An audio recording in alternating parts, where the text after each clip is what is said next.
For the most wild, yet most homely narrative which I am about to pen, I neither expect nor solicit belief. Mad indeed would I be to expect it, in a case where my very senses reject their own evidence.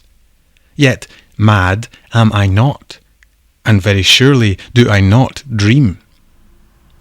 But tomorrow I die, and today I would unburthen my soul. My immediate purpose is to place before the world, plainly, succinctly, and without comment, a series of mere household events. In their consequences, these events have terrified, have tortured, have destroyed me. Yet I will not attempt to expound them. To me, they have presented little but horror. To many, they will seem less terrible than barocks. Hereafter, perhaps, some intellect may be found which will reduce my phantasm to the commonplace, some intellect more calm, more logical, and far less excitable than my own, which will perceive, in the circumstances I detail with awe, nothing more than an ordinary succession of very natural causes and effects. From my infancy I was noted for the docility and humanity of my disposition. My tenderness of heart was even so conspicuous as to make me the jest of my companions. I was especially fond of animals, and was indulged by my parents with a great variety of pets. With these I spent most of my time, and never was so happy as when feeding and caressing them. This peculiarity of character grew with my growth, and in my manhood I derived from it one of my principal sources of pleasure. To those who have cherished an affection for a faithful and sagacious dog, I need hardly be at the trouble of explaining the nature or the intensity of the gratification thus derivable. There is something in the unselfish and self-sacrificing love of a brute, which goes directly to the heart of him who has had frequent occasion to test the paltry friendship and gossamer fidelity of mere man. I married early, and was happy to find in my wife a disposition not uncongenial with my own. Observing my partiality for domestic pets, she lost no opportunity of procuring those of the most agreeable kind. We had birds, goldfish, a fine dog, rabbits, a small monkey, and a cat.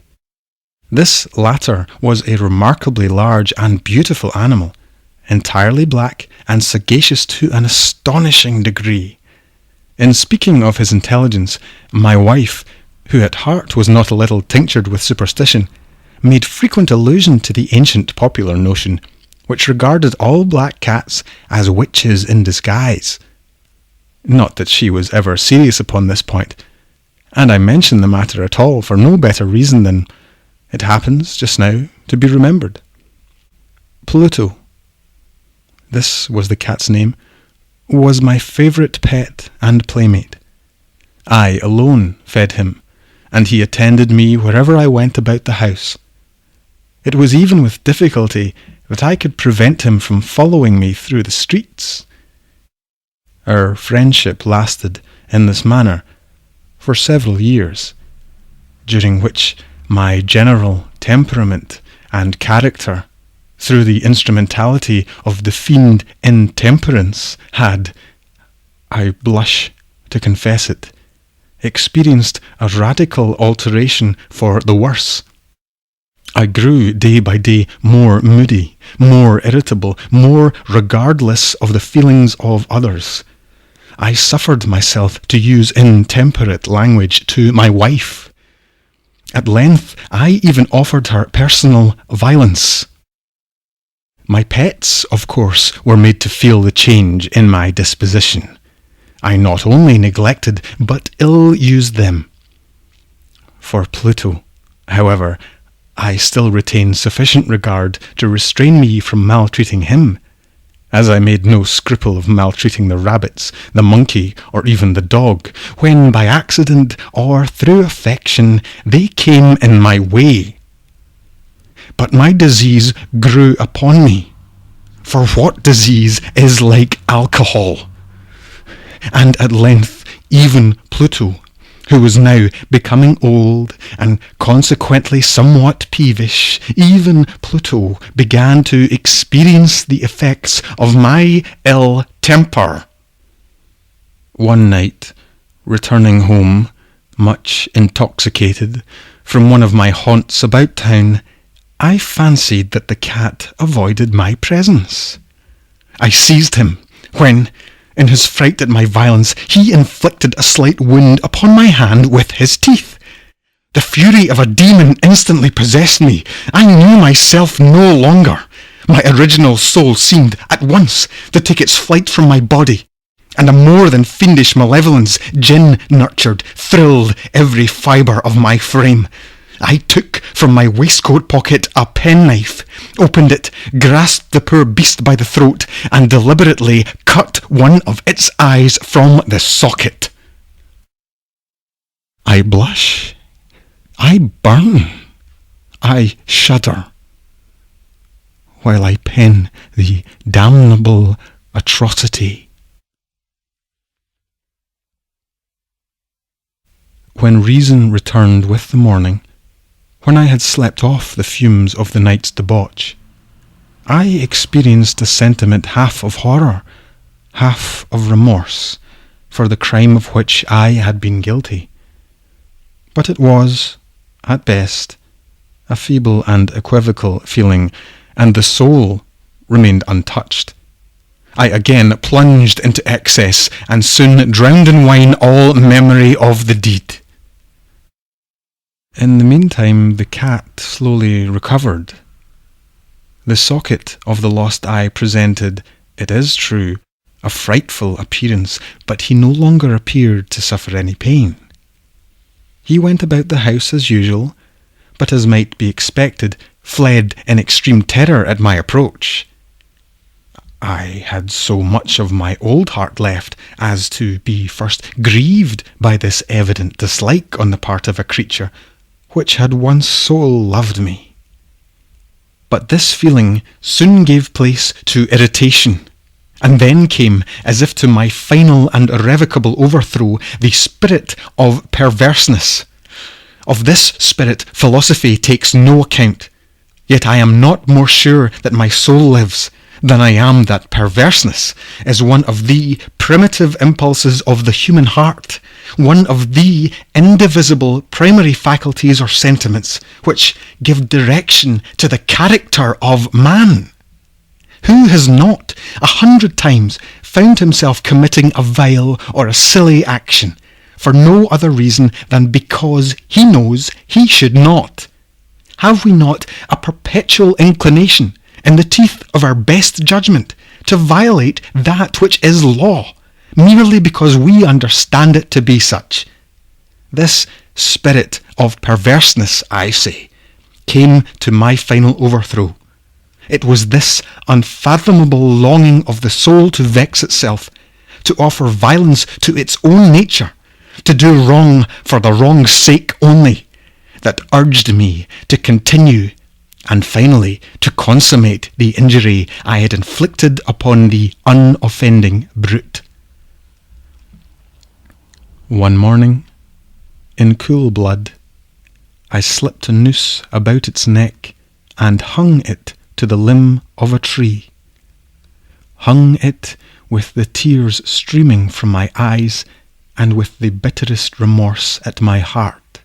Hung it because I knew that it had loved me, and because I felt it had given me no reason of offence. Hung it because I knew that in so doing I was committing a sin, a deadly sin that would so jeopardize my immortal soul as to place it, if such a thing were possible, even beyond the reach of the infinite mercy of the most merciful and most terrible God. On the night of the day on which this cruel deed was done, I was aroused from sleep by the cry of fire. The curtains of my bed were in flames. The whole house was blazing. It was with great difficulty that my wife, a servant, and myself made our escape from the conflagration. The destruction was complete. My entire worldly wealth was swallowed up, and I resigned myself thenceforward to despair. I am above the weakness of seeking to establish a sequence of cause and effect between the disaster and the atrocity. But I am detailing a chain of facts and wish not to leave even a possible link imperfect. On the day succeeding the fire, I visited the ruins. The walls, with one exception, had fallen in. This exception was found in a compartment wall, not very thick, which stood about the middle of the house, and against which had rested the head of my bed. The plastering had here, in great measure, resisted the action of the fire, a fact which I attributed to its having been recently spread. About this wall a dense crowd were collected, and many persons seemed to be examining a particular portion of it with every minute and eager attention. The words strange, singular, and other similar expressions excited my curiosity. I approached and saw, as if graven in bas relief upon the white surface, the figure of a gigantic cat. The impression was given with an accuracy truly marvellous. There was a rope about the animal's neck. When I first beheld this apparition, for I could scarcely regard it as less, my wonder and my terror were extreme. But at length reflection came to my aid. The cat, I remembered, had been hung in a garden adjacent to the house. Upon the alarm of fire, this garden had been immediately filled by the crowd, by some one of whom the animal must have been cut from the tree and thrown, through an open window, into my chamber. This had probably been done with the view of arousing me from sleep. The falling of the other walls had compressed the victim of my cruelty into the substance of the freshly spread plaster, the lime of which had then, with the flames and the ammonia from the carcass, accomplished the portraiture as I saw it. Although I thus readily accounted to my reason, if not altogether to my conscience, for the startling fact just detailed, it did not the less fail to make a deep impression upon my fancy. For months I could not rid myself of the phantasm of the cat, and during this period there came back into my spirit a half sentiment that seemed, but was not, remorse. I went so far as to regret the loss of the animal, and to look about me among the vile haunts which I now habitually frequented for another pet of the same species, and of somewhat similar appearance, with which to supply its place. One night as I sat, half stupefied, in a den of more than infamy, my attention was suddenly drawn to some black object, reposing upon the head of one of the immense hogshead of gin, or of rum, which constituted the chief furniture of the apartment. I had been looking steadily at the top of the hogshead for some minutes, and what now caused me surprise was the fact that I had not sooner perceived the object thereupon. I approached it, and touched it with my hand. It was a black cat, a very large one, fully as large as Pluto, and closely resembling him in every respect but one.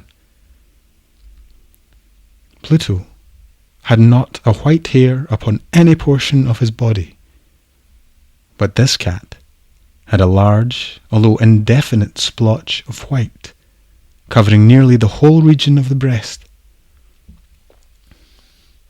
Upon my touching him, he immediately arose, purred loudly, rubbed against my hand, and appeared delighted with my notice. This, then, was the very creature of which I was in search. I at once offered to purchase it of the landlord, but this person made no claim to it, knew nothing of it, had never seen it before. I continued my caresses, and, when I prepared to go home, the animal evinced a disposition to accompany me. I permitted it to do so, occasionally stooping and patting it as I proceeded. When it reached the house, it domesticated itself at once, and it became immediately a great favourite with my wife. For my own part, I soon found a dislike to it arising within me. This was just the reverse of what I had anticipated, but I know not how or why it was. Its evident fondness for myself rather disgusted and annoyed me. By slow degrees, these feelings of disgust and annoyance rose into the bitterness of hatred. I avoided the creature, a certain sense of shame and the remembrance of my former deed of cruelty preventing me from physically abusing it. I did not, for some weeks, strike or otherwise violently ill-use it, but gradually, very gradually, I came to look upon it with unutterable loathing, and to flee silently from its odious presence as from the breath of a pestilence. What added, no doubt, to my hatred of the beast was the discovery on the morning after I brought it home that, like Pluto, it also had been deprived of one of its eyes. This circumstance, however, only endeared it to my wife, who, as I have already said, possessed in a high degree that humanity of feeling which had once been my distinguishing trait, and the source of many of my simplest and purest pleasures. With my aversion to this cat, however, its partiality for myself seemed to increase. It followed my footsteps with a pertinacity which it would be difficult to make the reader comprehend. Whenever I sat, it would crouch beneath my chair, or spring upon my knees, covering me with its loathsome caresses. If I arose to walk, it would get between my feet, and thus nearly throw me down, or, fastening its long and sharp claws in my dress, clamber, in this manner, to my breast. At such times, although I longed to destroy it with a blow, I was yet withheld from so doing, partly by a memory of my former crime, but chiefly, let me confess it at once, by absolute dread of the beast. This dread was not exactly a dread of physical evil, and yet I should be at a loss how otherwise to define it. I am almost ashamed to own, yes, even in this felon's cell, I am almost ashamed to own, that the terror and horror with which the animal inspired me had been heightened by one of the merest chimeras it would be possible to conceive. My wife had called to my attention more than once to the character of the mark of white hair of which I have spoken, and which constituted the sole visible difference between the strange beast and the one I had destroyed. The reader will remember that this mark, although large, had been originally very indefinite, but by slow degrees nearly imperceptible, and which for a long time my reason struggled to reject as fanciful, it had, at length, assumed a rigorous distinctness of outline. It was now the representation of an object that I shudder to name, and for this, above all, I loathed and dreaded, and would have rid myself of the monster had I dared. It was now, I say, the image of a hideous, of a ghastly thing. of the gallows. Oh, mournful and terrible engine of horror and of crime, of agony and of death. And now was I indeed wretched, beyond the wretchedness of mere humanity, and a brute beast, whose fellow I had contemptuously destroyed, a brute beast to work out for me a man fashioned in the image of the high God, so much of insufferable woe. Alas, neither by day nor by night knew I the blessing of rest any more. During the former, the creature left me no moment alone, and in the latter I started hourly from my dreams of unutterable fear, to find the hot breath of the thing upon my face, and its vast weight, an incarnate nightmare that I had no power to shake off, incumbent eternally upon my heart. Beneath the pressure of torments such as these, the feeble remnant of the good within me succumbed. Evil thoughts became my sole intimates, the darkest and most evil of thoughts.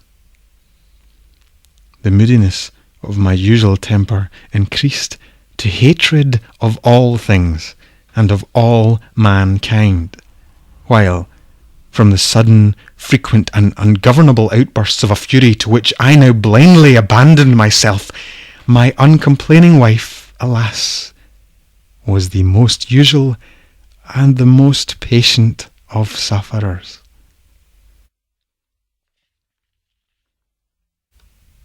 One day she accompanied me upon some household errand into the cellar of the old building which our poverty compelled us to inhabit. The cat followed me down the steep stairs, and, nearly throwing me headlong, exasperated me to madness. Uplifting an axe, and forgetting in my wrath the childish dread which had hitherto stayed my hand, I aimed a blow at the animal, which, of course, would have proved instantly fatal had it descended as I wished. But this blow was arrested by the hand of my wife. Goaded by the interference into a rage more than demoniacal, I withdrew my arm from her grasp and buried the axe in her brain. She fell dead upon the spot without a groan. This hideous murder accomplished, I set myself forthwith, and with entire deliberation, to the task of concealing the body. I knew that I could not remove it from the house, either by day or by night, without the risk of being observed by the neighbours. Many projects entered my mind. At one period I thought of cutting the corpse into minute fragments, and destroying them by fire. At another I resolved to dig a grave for it in the floor of the cellar. Again, I deliberated about casting it in the well of the yard, about packing it in a box as if merchandise, with the usual arrangements, and so getting a porter to take it from the house. Finally, I hit upon what I considered a far better expedient than either of these.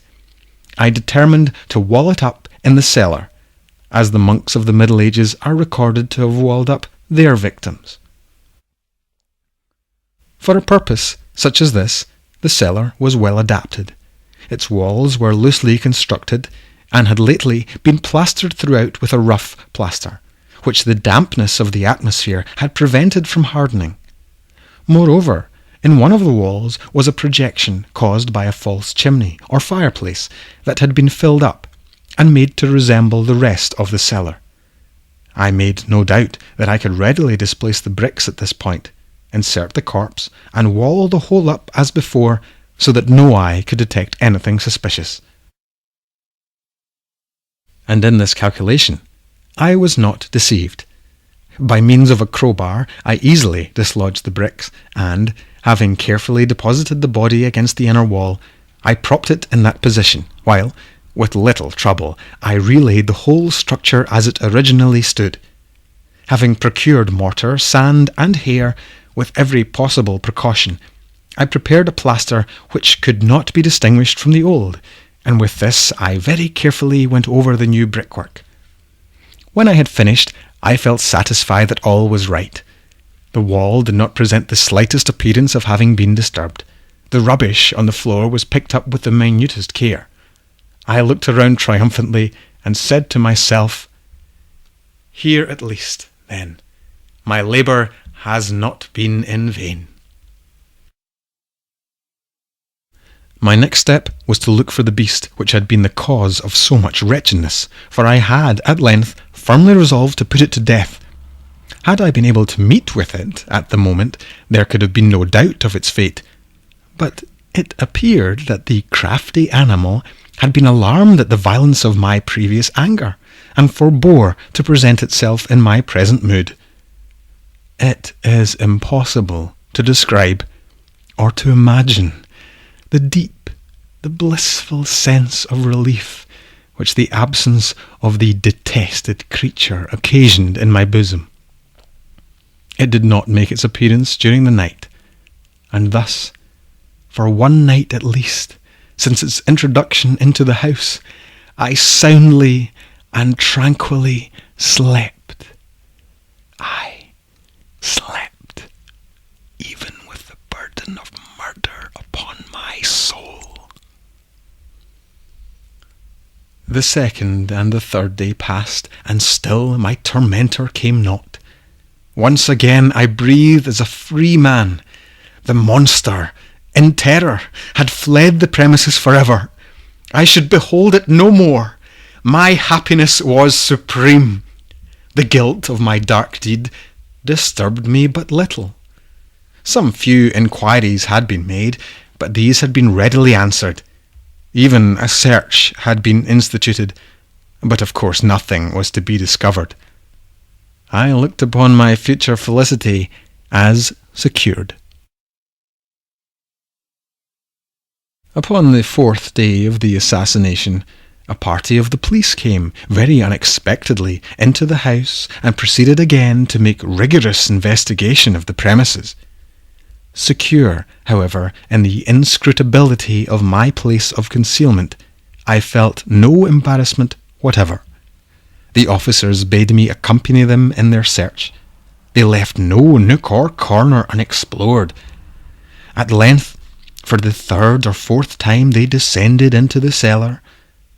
I quivered not in a muscle. My heart beat calmly as that of one who slumbers in innocence. I walked the cellar from end to end. I folded my arms upon my bosom and roamed easily to and fro. The police were thoroughly satisfied and prepared to depart. The glee at my heart was too strong to be restrained. I burned to say if but one word by way of triumph, and to render doubly sure their assurance of my guiltlessness.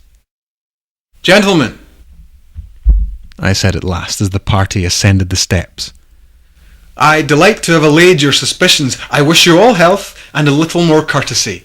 By the by, gentlemen, this is a very well-constructed house." In the rabid desire to say something easily, I scarcely knew what I uttered at all. "I may say an excellently well-constructed house. These walls are you going, gentlemen? These walls are solidly put together." And here, through the mere frenzy of bravado, I rapped heavily with a cane which I held in my hand upon that very portion of the brickwork behind which stood the corpse of the wife of my bosom. But may God shield and deliver me from the fangs of the arch-fiend. No sooner had the reverberation of my blows sunk into silence than I was answered by a voice from within the tomb, by a cry, at first muffled and broken, like the sobbing of a child, and then quickly swelling into one long, loud and continuous scream, utterly anomalous and inhuman, a howl, a wailing shriek, half of horror and half of triumph, such as might have arisen only out of hell, conjointly from the throats of the damned in their agony, and of the demons that exult in the damnation. Of my own thoughts it is folly to speak. Swooning, I staggered to the opposite wall. For one instant the party upon the stairs remained motionless, through extremity of terror and of awe. In the next, a dozen stout arms were tolling at the wall. it fell bodily. The corpse, already greatly decayed and clotted with gore, stood erect before the eyes of the spectators. Upon its head, with red extended mouth and solitary eye of fire, sat the hideous beast whose craft had seduced me into murder, and whose informing voice had consigned me to the hangman. I had walled the monster up within the tomb.